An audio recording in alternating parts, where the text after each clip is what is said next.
Salve nerds, galera, no vídeo de hoje, One Piece, teorias, dúvidas e curiosidades. E no vídeo de hoje a gente vai falar sobre a Sabi Sabi no Mi, a Akuma no Mi da Ferrugem. Uma Akuma no Mi que é o que eu chamo de MacGuffin, que é um artifício que aparece na história só pra fazer ali uma parte da história funcionar e a história continuar, tá ligado? E me parece muito que realmente o Oda não tinha o que fazer e inventou essa Akuma no Mi só pra parar o Zoro ali. Mas o resultado foi um pouco too much. Acho que ele não esperava que essa Akuma no Mi ficasse tão apelona, principalmente no anime, tá? Porque no mangá ela é um pouco mais simples, mas no anime ela é extremamente roubada. E a gente vai falar sobre essa Akuma no Mi que apareceu pouquíssimo. Quase não tem imagem sobre esse negócio aí, tá? Mas você consegue encontrar e é uma Akuma no Mi bem interessante, mas que ficou no ostracismo aí, né? E o Oda nunca mais falou sobre essa Akuma no Mi. Acho que nem no SBS ele nunca mais falou. Acho que ele nunca mais abordou essa fruta em lugar nenhum, até onde eu sei, tá? Mas enfim, vamos lá então. Lembrando que a gente tem aí o cupom da Rox, 10% de desconto, tá na descrição, beleza? Eu tenho deixado até o link da Rox aí pra ajudar a galera. Então vamos lá, sem maiores enrolações, vambora pro vídeo. Bom, a gente começa aqui então explicando primeiramente sobre essa Akuma no Mi, né, os bastidores dela, porque o nome, né, Sabi, vem de ferrugem em japonês, e o usuário que comeu ela foi o tal do Shu, né, que era ali na época um capitão da marinha. A gente não sabe que fim levou esse cara depois, mas ele era capitão na época, e assim, ele não tinha uma grande patente, né, nem nada do tipo. Mas ele tinha uma Akuma no Mi bem específica, né, e uma função de história bem específica também.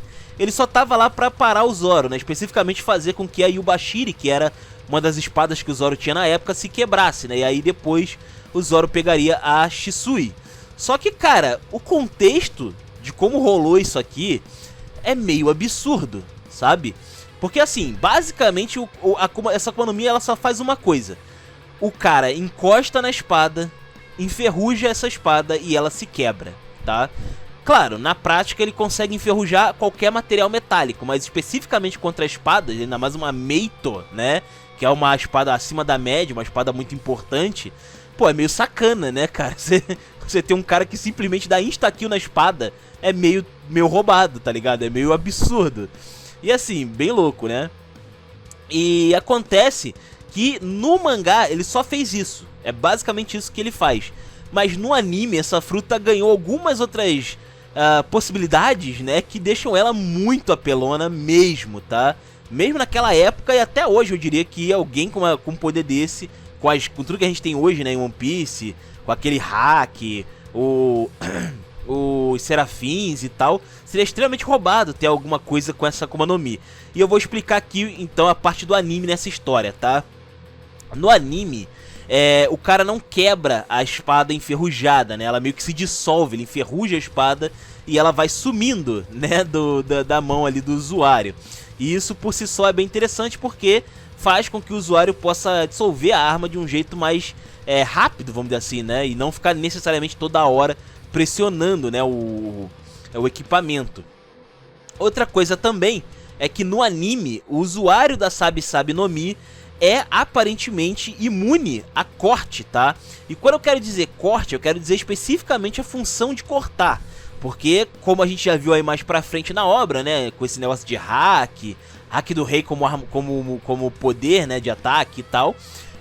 Se você combinar numa arma, eu imagino que o hack do rei ainda vai machucar o usuário da fruta, tá? Mas a lâmina por si só não é capaz de cortar o usuário, né? Então ele ganha uma habilidade interessante, né? Ele fica meio que quase resistente, né? Quase que imune aí a cortes, né? Uma coisa meio parecida com o caso do Bug, né? Que o Bug também ele tem um negócio assim, só que no caso dele ele não tanca o corte, né? Ele se separa na área do corte, né? Bem interessante. Mas aqui você não se separa, você tanca mesmo o ataque, né? O que é um tanto pior, na verdade, se você for parar pra pensar em alguns aspectos. Mas o importante é que ele tanca, isso que é o importante mesmo. E uma outra coisa que também tem no anime, que não tem no mangá, é que além de afetar objetos metálicos, o usuário da Sabi Sabi no Mi consegue afetar também o corpo das pessoas. Ele consegue afetar material orgânico, pois é. E a desculpa pra isso seria mais ou menos porque as pessoas têm ferro no sangue, né? Então, como o ferro faz parte do nosso corpo, né? Então, em teoria, essa Akuma no Mi pode afetar o corpo humano e enferrujar a pessoa, né? Um detalhe interessante é que esse Shu, especificamente, ele usa essa parada de enferrujar o corpo humano para afetar as articulações, né? Como o cotovelo, o joelho, e isso faz com que ele possa deixar o oponente muito mais fraco, né? Muito mais fragilizado ali. Porque, pô, tu não pode mexer direito o teu braço e tuas pernas, né? Fica meio complicado. Você fica bem mais vulnerável ali aos ataques do cara, né? E eu acho que seria possível enferrujar uma pessoa por completo e talvez até, sei lá, esmirilhar a pessoa, né? Enferrujada ali com uma porrada e arregaçar ela. Talvez desse pra fazer algo parecido, tá? Vale lembrar que o Zoro quase morreu pra esse maluco aí, se não fosse o Usopp, que tava lá como Songeki na época, né? Mano, se não fosse o Usopp, o Zoro tinha ido de base pra esse maluco, na boa. E não ia ter muito o que fazer, não. E capaz dele perder ainda todas as espadas dele aí de brinde, né? Então o cara é praticamente aí um matador de Meito, vamos dizer assim, né? O cara meio que oblitera qualquer arma lendária aí de One Piece na teoria, né? Bem louco. Falando sobre alguns detalhes, né, sobre essa Akuma no Mi, como eu falei, o Oda não fala sobre essa Akuma no Mi até hoje. O Oda não comentou muita coisa sobre ela, sabe? E isso é bem inusitado, porque geralmente mesmo Akuma no Mi meio desconhecidas, né, acabam aparecendo em um SBS, por aí, né? Mas o Oda nunca mais tocou no assunto dessa fruta, que eu acho bem esquisito. Outro detalhe também interessante sobre essa Akuma no Mi é que, cara, num mundo onde você tem muitos equipamentos de metal, muitas coisas de metal na verdade, essa Akuma no Mi é extremamente forte, né? Ela tem um efeito meio parecido com a Akuma no Mi do Eustace Kid, né? Porque como ele controla lá e tem o poder do magnetismo, no mundo onde o metal é importante, você torna essa fruta muito mais perigosa, né?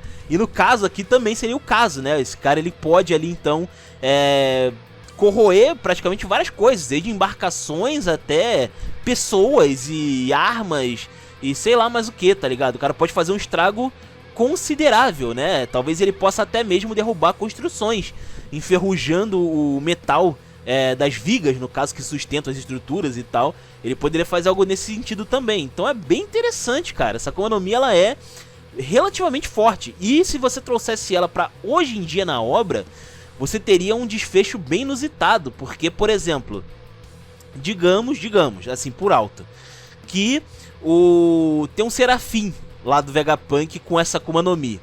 O Zoro não sabe que o cara tem essa Akuma no Mi. E isso é muito importante, o fator surpresa. Porque o Shu, ele se baseou bastante no fato de que o Zoro não sabia o que poderia acontecer se ele encarasse esse cara, tá ligado? Então ele escolheu, pode até se dizer que ele escolheu o Zoro a dedo lá em Enies Lobby, né? Mas imagina que um Serafim agora enfrentando o Zoro. O Zoro, ele tem a Wado Ichimonji, que é a espada lá da Kuina, né, e tal. E assim, seria horrível pra ele, né, perder essa espada aí. Que mais que ele tem aí? Ele tem a Sandai Kitetsu, né, também, que é uma outra espada interessante também. E até então ela seria que tá sobrando, né, em questão de poder. Mas tem também a do Oden, né, que é a Eima. Cara, imagina um Serafim encostar na Eima e a espada simplesmente desaparecer. A espada lendária do Oden, uma das espadas mais roubadas que tem na obra. Meu amigo do céu. Cara, sério, onde é que o Oda tava na cabeça quando fez um cara com essa Akuma no Mi, cara? Tudo bem, se fosse hoje em dia, até seria entendível, ter um cara apelão com essa Akuma no Mi. Agora, cara, um capitão da marinha, era um cara aleatório. E, tipo assim, aleatório mesmo, porque o cara nunca mais... ele deixou de ser relevante ali, saca? Ele até fez algumas participações pontuais e tal, como coadjuvante, mas ele nunca mais teve nenhuma relevância na história, saca? De One Piece. Bizarro. Então, assim, cara, que MacGuffin doente que o Oda fez aqui, cara. Um negócio extremamente perigoso. Essa Akuma no Mi é uma das mais absurdas e poderosas aí, com um potencial grande, inclusive. Imagina um despertar onde você pode, sei lá, enferrujar as coisas à sua volta, sabe? De uma distância segura. Meu Deus, sei lá, é muito absurdo. Quanto mais você fala dessa fruta, pior fica, saca? Mais roubada ela vai ficar. Então, assim, realmente é um negócio muito bizarro que o Oda criou. E é um monstrinho que ele finge que não existe, né? Talvez aí pra não piorar a situação, talvez. Se ele falar a respeito, é capaz de ele fazer algo ainda mais maluco aí sobre essa Akuma no Mi. Mas bom, é isso, né? Comenta aí o que vocês acharam, né, da Sabi no Mi. Vocês acham que ela é tão roubada quanto eu fiz parecer aqui? Ou vocês acham que nem, né? Nem é isso tudo, né? Vocês acham que na mão de alguém mais poderoso aí que o tal do Shu, será que não seria um problema? Eu acho que na mão do Serafim seria. Mas enfim, comenta aí, os comentários são de vocês. Se inscrevam, compartilhem Taverna do Bacon, link na descrição. Eu vou ficando por aqui. Valeu, nerds. Fui.